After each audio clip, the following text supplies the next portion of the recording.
As a generation, we're so obsessed with aesthetics and how we look and what we weigh and what dress size we are. I find it a really sad state of affairs that we're so quick to comment on someone's appearance when actually, surely what matters more is whether they're nice or not. I don't meet somebody and afterwards think about what they look like. I think about how they made me feel. Did I enjoy spending time with them? Welcome to Priorities, the podcast about the things in life that really matter. I'm your host, journalist and coach Lily Silverton, and each week I'll be asking a new interviewee to open up about the things that are important and unimportant to them. What takes first place in their life, what they couldn't care less about, and what they'd like to work on a little bit more. Will you agree with their priorities? Will they make you reevaluate your own? Let's find out. My guest today is award-winning Pilates instructor and personal trainer, Hollie Grant. Hollie is the founder and owner of Pilates PT, author of The Model Method, and host of the Strong Women podcast. Over her 10 plus years in the fitness industry, Hollie has created a business whose sole mission is to inspire women to enjoy exercise for the positive benefits it affords rather than for weight loss. She's a huge advocate of this message, and this is reflected perfectly in the Pilates PT method, her unique, and I can say firsthand, pleasantly brutal training plan, which combines Pilates with high-intensity interval training. Hollie owns 2 luxury London studios, one in Fulham and one within the Mandarin Oriental Hotel. And at the time of recording, in the midst of the COVID-19 breakout, both studios have been closed. Hollie and her all-female team of instructors have taken their classes online instead. Hollie's exceptional knowledge, dedication, and down-to-earth approach have led her to become one of the leading voices in fitness in the UK. Welcome, Hollie. Hi, thank you so much for having me on the podcast. Oh, it's such an honor to have you here. How are you feeling right now? If you had to give a scale of 1 to 10, where are you at? Oh, what's 10? Is that great? 10 is great. So right now, I'm feeling like, I'd say I'm feeling about an 8 or a 9 right this second. My husband has taken the dog and my daughter Freya out for a dog walk. So it's like that perfect time of the day where there's no sound. I can go to the toilet without having someone try and follow me. I feel really good. Thank you. When I had my daughter, our girls are about the same age, aren't they? When I had my daughter, I never realized the luxury of showering on your own. Yeah, I know. The thing is, when you're pregnant, everybody says to you, make sure you do all the things that you've always wanted to do. Go to the cinema. They kept saying to me, you'll never get to go to the cinema again. And I was thinking, oh my gosh, you guys are being so melodramatic. Like, how hard can it be? And now my best friend is 12 days away from her due date. And I just sort of picture her life right now in lockdown without children, thinking, all of the Netflixes she could watch, all of the books that she could watch. I just keep saying to her, just enjoy it, because you will never, ever have this much free time ever again. So just make the most of it while you can. Yeah, absolutely. Okay, well, speaking of free time, the first priority that you gave me was work free time. Talk to me a little bit about that.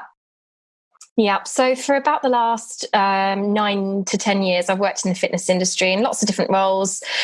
So from all the way from starting as a receptionist in a Pilates studio to manager, to instructor, to head trainer, to studio owner. And for the last 5 years, I've had my own studios. And my husband joined the business around, he'll be able to tell you exactly how long, but I think about 3 years ago, we sadly lost his mum pretty much overnight, and we moved out to Oxfordshire, and Stu didn't know what he wanted to do from a work perspective out here. And I just said, look, I'm struggling with the business. There's too much to do. Why don't you join me? So the business has been a huge, huge part of our life for a long time now. And we both work from home as well as commuting into London for the business. And so it can kind of take over your life, and you've got to be really strict that on the weekends we try not to talk about the business too much. You know, we could easily sit there all weekend and be like, oh, you know what we should do? Or, did you remember to email that person back? And it just encroaches on your life so much. So I have to be really, really strict that I have a distinction between work life and home life, especially because working from home, your working day just doesn't really end. There isn't that feeling of coming through your front door and being like, oh, I'm home, work is over.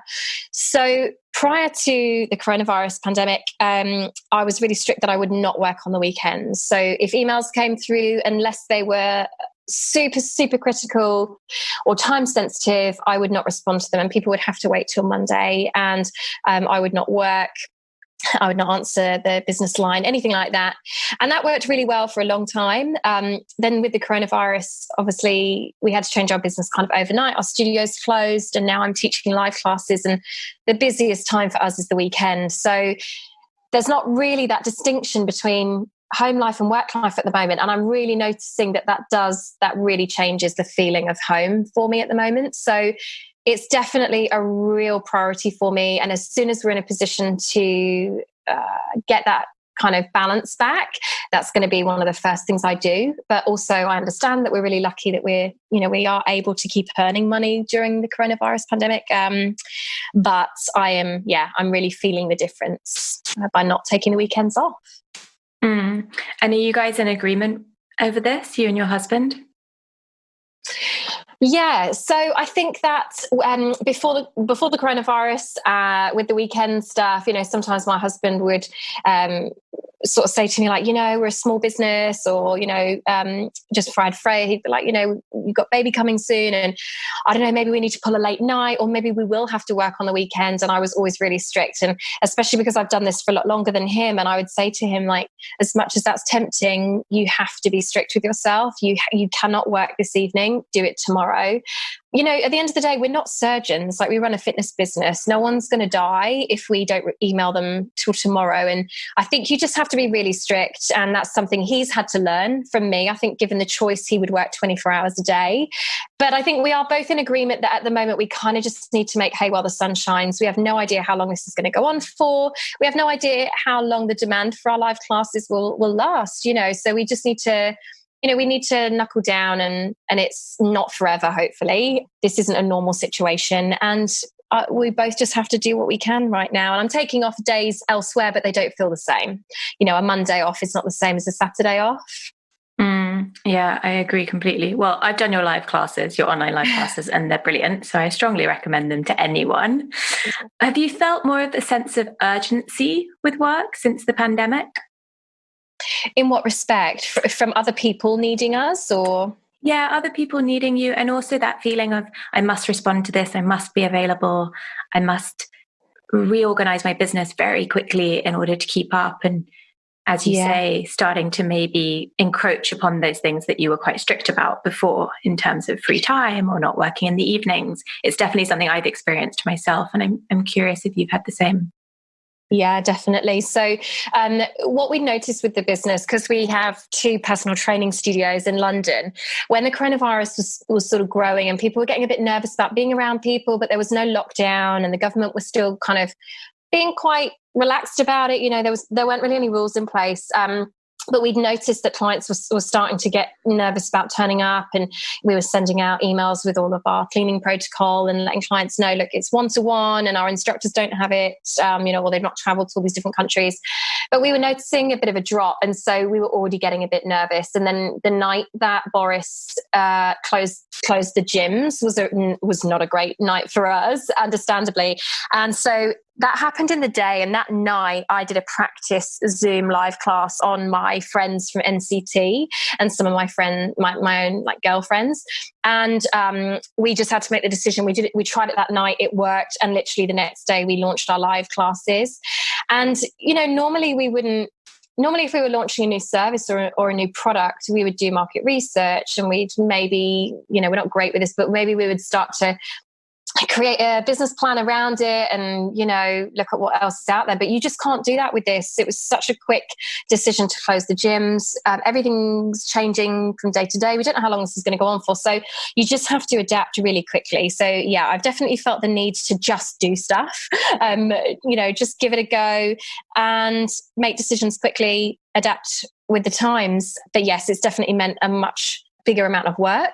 But this is not an everyday thing. And, we've got a mortgage to pay, and we've got instructors, and we have retail spaces, one of them of which is still charging us rent during this period, even though we're not allowed in the building. So it's just is what it is. Everyone's got their own stuff going on, haven't they? Yeah, of course they do. One of the things that you did from the beginning that I thought was very clever and very important is you charged for your classes from the beginning, because obviously a lot of people suddenly put all their stuff for free out there. And, we're almost 2.5 months in now. And potentially they're in a little bit of a sticky situation now, because if you start giving things for free, it's a little bit hard to move into a paid model. Yeah. And, I'd like to say it was a tough decision, but I don't think it was. I think it was actually just a complete non-negotiable. Like, I knew that that's what I was going to have to do. And, I've spent, at the risk of sounding arrogant, I've spent a lot of money on numerous qualifications over the years. So I've actually got qualifications in lots of different areas. And I go on so many workshops, and, I've tried almost every single person's Pilates class, and been to all the studios in London. And, that's cost a lot of money, but it's also taken a lot of my time. And I've put so much effort in over the years. So if you train with me in London at one of the studios, you pay a premium for that. We are quite an expensive studio, but for a good reason. And so I just felt that wasn't very fair on my clients who've been paying to see me in person for years if I put my stuff out for free, but also not very fair to me. Like it's my time that's being used. And I also knew deep down that, given that I have a 1-year-old, and I still have a lot of other work, even while the studios are closed, there's a lot of admin that goes on behind closed doors. And I knew that if I gave it away for free, I probably wouldn't be able to put as much time and effort into programming those classes. And I might start to resent them, especially the ones on the weekends when it's eating into my family time.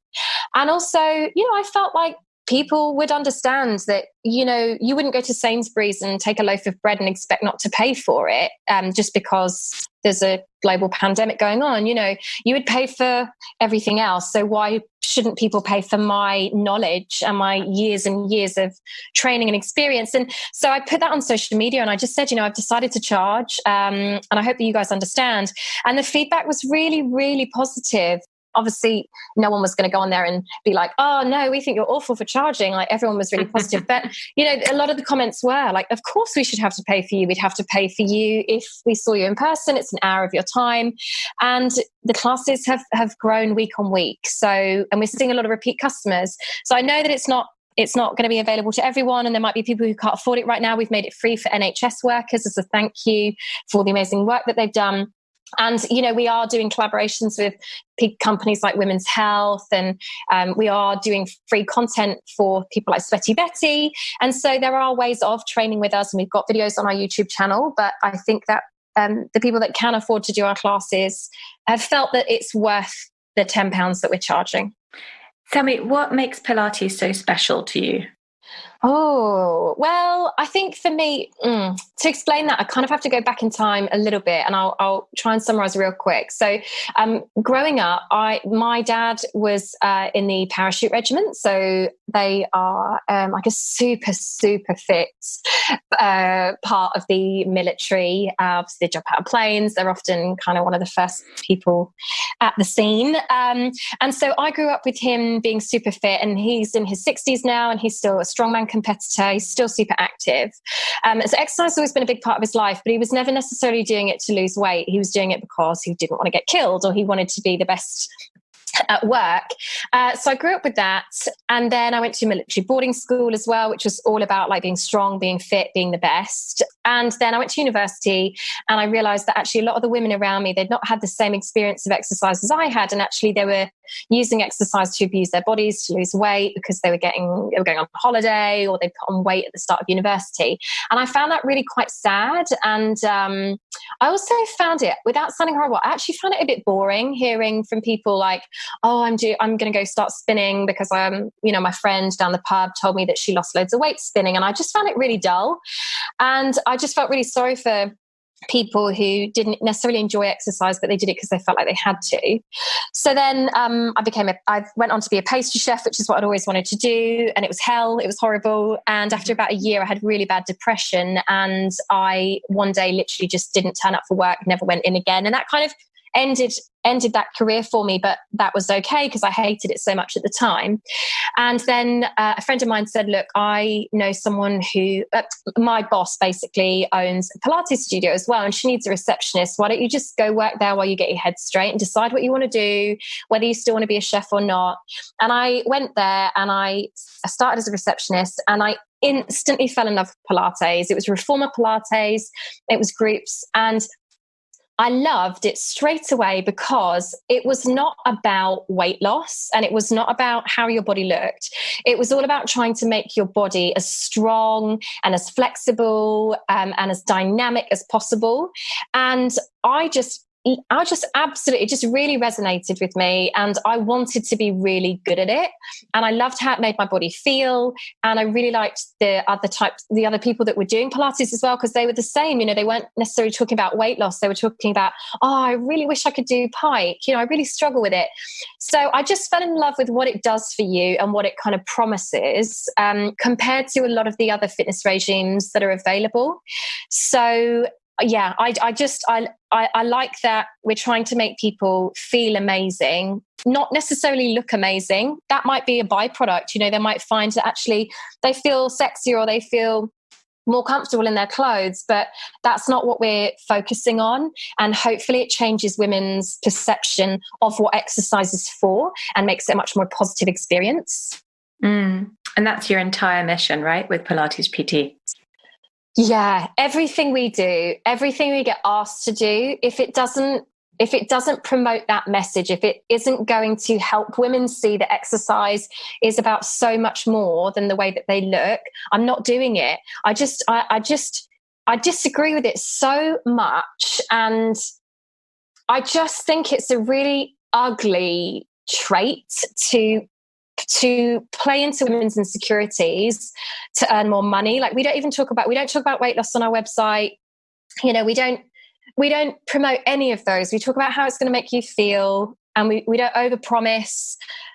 And I just want women to really enjoy exercise because it's been a massive part of my life. And if I hadn't had it, you know, certain experience or certain times of my life would have been much, much harder. And I know that Pilates and, you know, after having depression was really, really helpful. And after having Freya, you know, I had a horrible labor, and exercise has been the thing that sort of tied me and brought me back.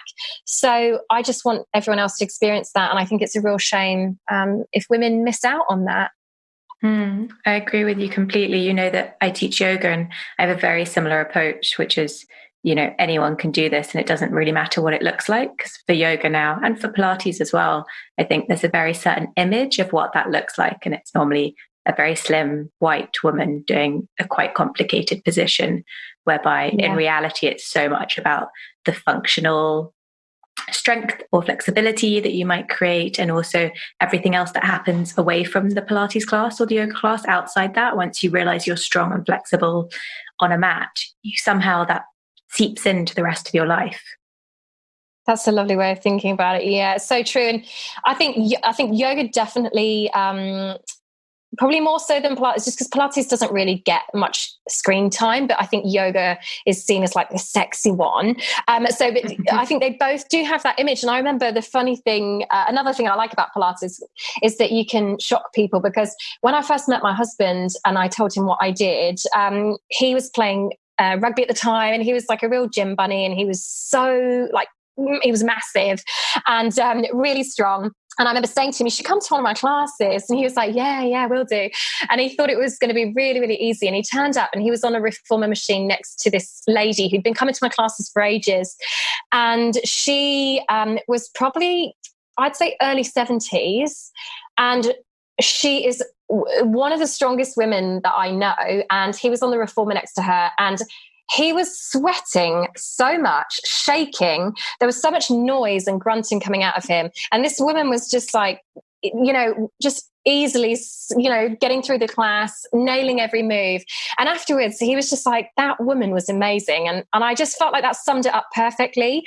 With Pilates, people think it's going to be easy. And actually you can have, I have had rugby players on the reformer, and you can find their weak points and you can work them. And I just don't think that people realize that's what Pilates is about. And you can be 70, you can be 80, you can be any shape, any age, any ability, and Pilates is for you. So there is no one type of Pilates body, just like there's no one type of yoga body.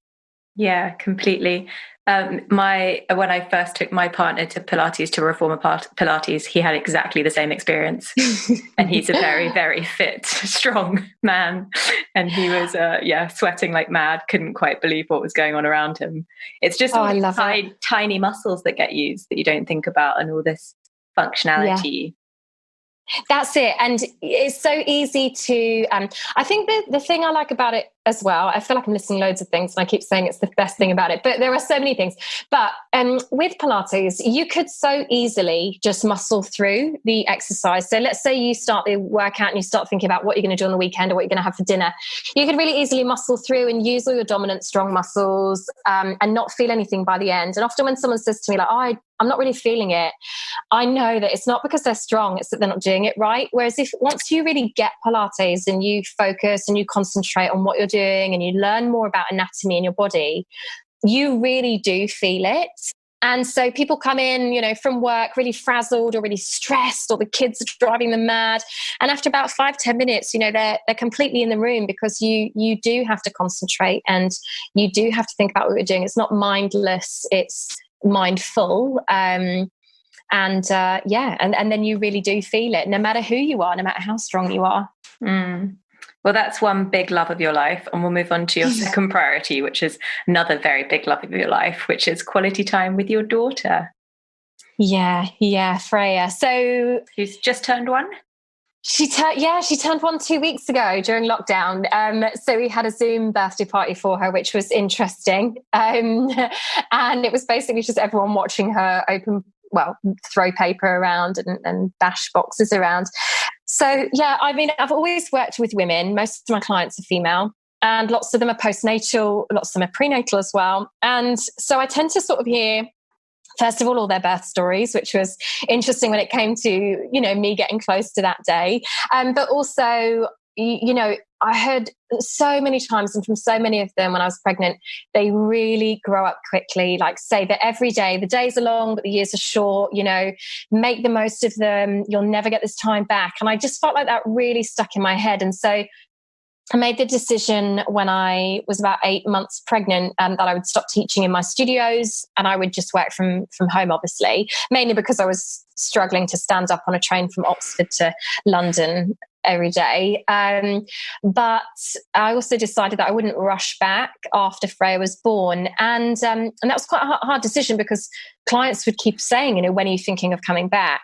Or, are you coming back after 3 months or what have you? And I felt a lot of pressure, and I felt really guilty as well. But actually, once she was born, I feel like my priorities completely changed. And the studio for a long time was my baby, was my number one priority. And everything else had to kind of fit in around that. But then, I think I just got a bit of a shock at just how much having Freya changed me, and how she was suddenly my number one priority. And it's really important to me that I make sure that the time that I'm not working, when my husband's working, I am there for Freya 100%. I'm not trying to send sneaky emails whilst playing with her. I'm not on Instagram. I am there and I am focused on her.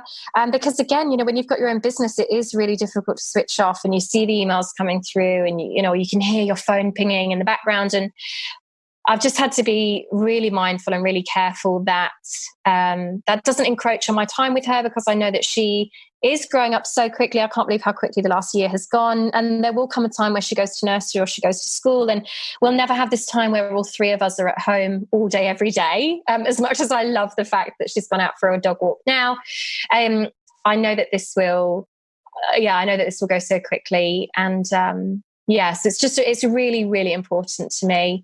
And I feel really grateful that all of my clients have warned me about that, because I'd hate to look back in a couple of years' time and think, I cannot believe I wasted all that time with her, commuting into London every single day. And I know that a lot of women have to do that, and I completely respect them for that.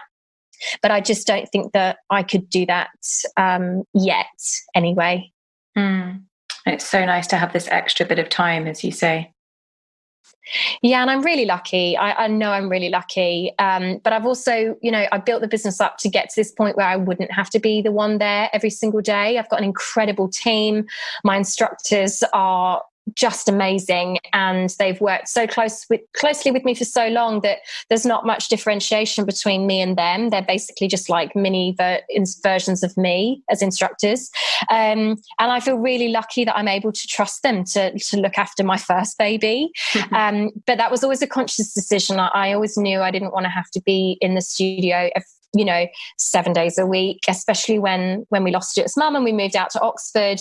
That kind of changed the business overnight, actually, because I was working there 5 days a week, really long days. I might train like 9 or 10 people a day, 5 days a week. And then that wasn't an option for me. And that's when I really started to think, actually, you know what, I need to find some balance somewhere. So I feel very, very lucky, but it was definitely a conscious decision to get the business to that point. And I know that's not always available to everybody. In what way has it changed your perspective of Pilates? Because, you say you work with a lot of pre and postnatal women, and I assume that you have done throughout your career. How does it feel now, having had that felt experience? What now that I've been a pregnant woman doing Pilates and had your body change in that way? Yeah, I think I don't know. I don't want to make it sound like you have to have had a baby to be able to teach prenatal at all, because there are so many incredible prenatal instructors out there who are yet to have babies, or maybe will never have babies, and that's fine. And it's the knowledge that is the most important thing. But I think it's definitely helped me understand a bit more how things are going to feel, and also just how rough you feel. Because I felt, the first 4 to 5 months, actually, I felt horrific. And so I wasn't able to enjoy exercise as much as I wanted to. And actually, I really, really missed it. But it's definitely given me a greater appreciation of Pilates, because you can do it throughout pregnancy. I used it throughout pregnancy, and I used it postnatally as well. But I think as well, it's given me a greater understanding of what it feels like to be pregnant, how to talk to pregnant women as well, because there's a lot that you can do. I think before I had a baby, I felt quite nervous.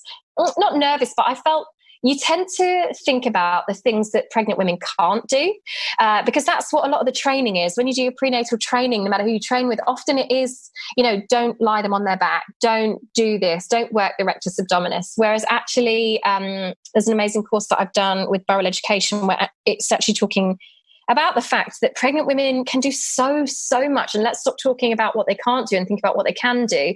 And actually, so while I was pregnant, it was interesting to think, actually, why have I been saying, don't do this for so long, when actually now I'm pregnant, I realized that you can do this, and you're not dying, you're pregnant. So I think it's helped me realize that there's a lot you can do with pregnant women. And I think pregnant women really appreciate that. They don't want to be treated like they're China. They want to feel empowered. They want to feel strong. They want to keep their bodies moving. They don't want to just sit there and just breathe. They want to move their bodies. And I think that's really helped.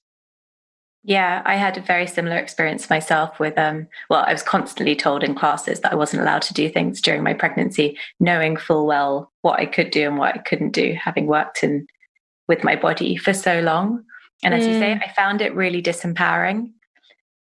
And I was always so happy when I walked into a class and a teacher would be like, okay, you can do everything pretty much, just be mindful, and I'm here for you, but you're fine. You've got to be strong for the birth. You've got to be strong to have a baby. So off you go. And those are my favorite classes. Yeah. And if you think of actually the stuff that a lot of pregnant women are doing just at home during the day, like doing laundry, one of the things I remember once being told was that try and avoid any movements where you're flexing over and rotating. And obviously, we know in Pilates, the time where someone who already has a compromised as a compromised back, that things like leaning over and rotating are probably when they're most likely to cause slip discs and things. But when you're pregnant, like, how many times do you lean down and pick up the wash basket, or like pick up your dog? Or if you are pregnant with your second baby, like, you still have a child that you have to pick up and get out the bath. And so often, people are doing so many things at home that would be considered in a class like not things that they shouldn't be doing, but they're going to do them. So it's almost daft to just think, oh, well, let's just like not even go there and just let them do it at home, but not focus on it in class. Like, why don't we rethink that and think, you know what, they're going to do these movements at home. Why don't we make sure that they're as strong and capable and flexible in those positions as possible? So when they do them, they're much safer and they're less likely to injure themselves. So, they're doing far worse at home. And actually, we need to take that into consideration. Yeah, completely. Nutrition is a priority for me, and I know that the more plants I eat, the better I feel. However, with a busy life, I, like you I'm sure, don't always manage to get my daily quota of greens. So I'm very happy that this season of Priorities is sponsored by Foga, a new brand that makes plant shakes, pre-portioned blends of freeze-dried fruit and veg that you simply shake up with water or milk to create a restaurant-standard smoothie at home. I'm not really into protein shakes or powders. However, these are genuinely amazing. They're so easy and delicious. Right now, I'm digging the ginger and greens combination, and my daughter is a big fan of berries and cinnamon. They contain 0 extra sugars or chemicals. Through freeze-drying, have all the nutrients locked in, and they're whole plant, meaning they have all the fiber of fresh fruit and veg. It's really the lazy person's dream. If you're looking to easily and affordably prioritize your nourishment, then I'd love to find out if you enjoy Foga as much as I do. They're offering £5 off your first box with the code PRIORITIES. Check them out on www.foga.co. That's Foga. Thank you to Foga. I love sleep. Seriously, it's one of my biggest priorities, and I'm a different and much improved person when I get my full 8 hours. So I'm incredibly excited that this season of Priorities is sponsored by Sleep Siren, an independent lifestyle brand fueled by a passion for health, wellness, and great sleep. Sleep Siren brings together science, education, and luxurious products to offer meaningful support to busy people who could sleep a little or a lot better. As the mother of a toddler and having suffered from insomnia on and off my entire life, I know firsthand how helpful Sleep Siren can be at identifying and covering your sleep needs. Whether you're looking to read an expert article on the latest sleep science, treat yourself to some insanely soft silk pajamas, or simply find a luxurious eye mask, Sleep Siren have everything you need to sleep well tonight. If you would like to improve your sleep, I'd love for you to have the same experience as me with Sleep Siren. So they're offering 20% off with the code PRIORITY20. Check them out on www.sleepsiren.com. Thank you to Sleep Siren.